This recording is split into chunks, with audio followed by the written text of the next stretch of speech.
Сегодня, 24 декабря, в городском дворце творчества прошла праздничная новогодняя елка для детей и работников Набережно-Челнинского института КФУ. Новогодняя елка стала настоящим волшебным праздником для взрослых и детей. Праздник начался со спектакля «Кто хозяин Нового года?».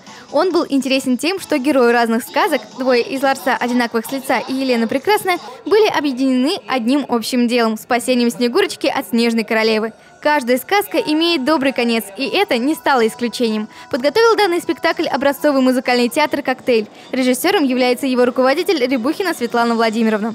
После сказки ребят ожидал сюрприз. Красивая и нарядная новогодняя елочка дарила всем гостям много радости и улыбок. А помощники Деда Мороза проводили веселые конкурсы, эстафеты и танцы со сказочными персонажами. Не обошлось и без традиционного зажигания елочки. Ребята очень старались, громко кричали, и на раз, два, три чудо свершилось, елочка зажглась. А в конце вечера добрый Дедушка Мороз раздал ребятам сладкие подарки, что стало замечательным завершением этого чудесного дня.